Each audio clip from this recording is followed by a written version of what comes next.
So for our warm-ups, we're going to start off with some reaction drills just to get the guys' neural systems woken up, and then we're going to do some technique as well, so that we can practice a technique. And our technique focus this week is going to be on holding the center of the ring. Now, holding the center of the boxing ring is important for a few reasons. One, it attracts the judge's attention and makes them think that we're doing particularly well, scoring the points, dominating the fight.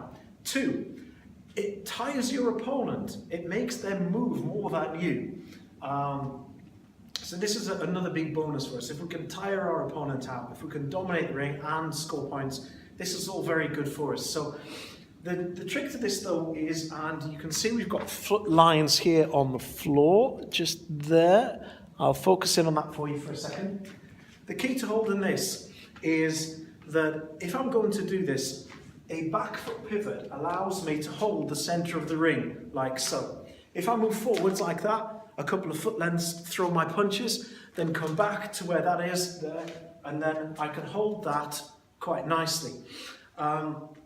If I'm using a front foot pivot, because my front foot is here, as I do that, I'm creating space, more space for my opponent to move and perhaps take the center of the ring, which is what I don't want. So what we're going to do is we're going to focus on pivoting off the back foot. So what I've done over here is we have, and this is the ideal piece of equipment in my opinion for this, this is a maze ball, not a maze bag. A maze bag is what some people would call a wrecking ball, a much bigger variant of this. You don't want something too big for this. And what I've done is directly under there you can see there's a mark on the floor. Now that mark on the floor is where that back foot is going to go. And what we're going to do is take our stance and learn to control the ball. It's important when we're doing this that we point our shoulder towards our opponent's center line all the time, because this means we can hit them with both hands. We're in the right position to do that. If once we've thrown our punches, we're going to move our head as well, because this keeps us off our opponent's center line and makes us harder to hit. So we're going to start off first, however, without the ball. We're going to take that down. Drill number one is going to be, and each person's going to have their own little marker, they're just going to be moving around like this, pivoting, pointing the shoulder, and they're going to be throwing a jab, and then a jab cross, whenever they're ready like that. So the first thing we're going to be doing is we're going to do this as a discrete skill with no interference, okay? The second step is we do this with moderate interference, which is with the bag. That's going to bring in another variable. And then later on, once they're ready for this, we actually do this in sparring. We do it with pad work first, but then we go into sparring. This then is interference. So we're doing a discrete skill, and then we're bringing in outside factors as well. Once we do this, then we've got this, and we can get someone then. Drill number two would be doing the same thing, and what they would be doing is they move around and they'll be hitting the pad. So I, the pad holder, would be moving around them like this. Now that's not normally always the way that I would do pads, especially for fitness. For fitness, I would tend to get the boxer to be moving around me. However, in boxing, it can be different. So I'll be moving around the boxer there.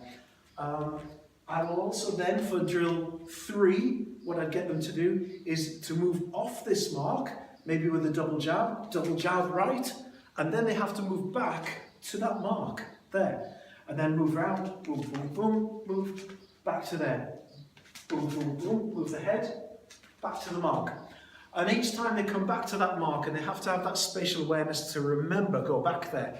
Use that back foot pivot to control the angle. Don't just move around. I mean, the back foot pivot is there to conserve energy. So that's going to be drill number 3. Drill number 4, we would be doing that on the focus pads. So I would be moving around again, and they're going to go 1, 1, 2. I'll throw something back at them, so they have to move the head. And then I'll get them to go back. And if they're making a mistake, if they're too far away off that mark, I'm going to move them back onto that mark so that they get it right. Because the idea is that this is a learning experience. Then we move on to interference. So what we're going to do is, after this, we're then going to put up the maze ball. Once we've got this in position, now I've set this for an adult type, but I can put another bungee cord in and lower it to here for children as well. this is a useful first drill to do this, to get your position right, to get your body position right. And you want to make it, each drill has to be progressive. What we don't want is, well, if you can't do it, you're not good enough. The idea is not to confuse people. The idea is to start them at the beginning and take step 2, then 3, then 4. Not jump any steps in between. So watch this for his first step because it makes a lot of sense. So I get my back foot on here. Raise up the back heel. Your back heel should be off the floor anyway, just a tiny bit when you're doing this. With the flat of your hand, other hand is here, point the shoulders, everything's in a line. All you're going to do the first round is just do this. Now, because I'm not punching, I'm focusing on my back foot, pivoting. And by doing this, I'm controlling where the ball goes. There. I'm facing towards you so you can see it, but this could go away like this.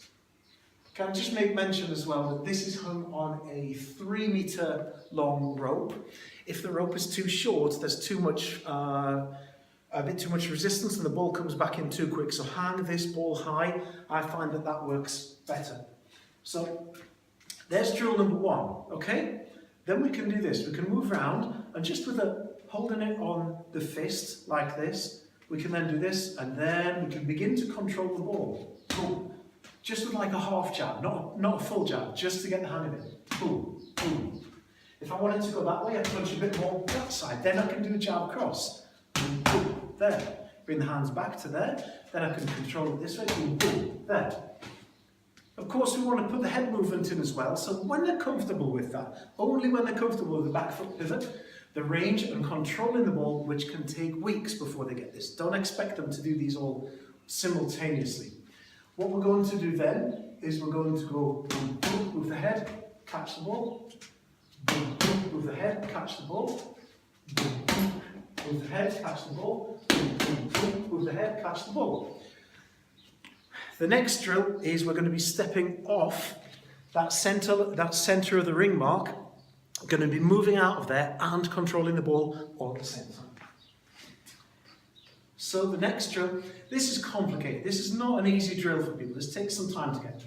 So from there, a nice combination could be 1-2 or 1-2-1. There's some good combinations, or 1-1-2. So I'll just control the ball and I'll move around whilst I'm doing this. So from there, 1-1-2, come back to there. So I'm back on that line there, you see? So that's a successful one. So then I could go over here and I might go 1-2-1, move the head, catch the ball, boom, boom, boom, boom, move back to the center. All the time thinking about where I want to get my foot, lining up my shoulder, being able to do the drill with interference and with movement and still come back to the core central skill. Without leaving that, without going away from that, that's exactly what I need to do. Now, once someone's mastered this, I think at this point you're then ready. You can put that onto pads if you like, but at this point I think someone's ready to do this in sparring. So once they go into sparring, we can then do this, and we can actually go back to the center of the ring and do that here. So I've got boxers at different stages of development who are doing this, and some of this were doing the sparring last week with greater and lesser success. Some of them were doing it particularly well, but we're going to go back to a couple of basics on this. And we're going to go through this. And what I'm going to do is I'm going to create a little tracker of these drills so that I can track my boxers, and I know that Sam is up to drill number 2, Carol is up to drill number 3, some of the little kiddies are going to be maybe on drill number 1 or number 2. They're all on different stages, and what I do is I'll put that up on the wall, and then week by week as they progress I will tick it off so I know exactly where they're going. I'm not leaving anything to chance. I want to monitor it and track it carefully. As part of this video, I can also put this little tracker and show you exactly what's there underneath. All you need to do is add the person's name and you'll be able to use it too, and it'll be a useful little drill coaching tool. So that's what we're working on at the gym this week.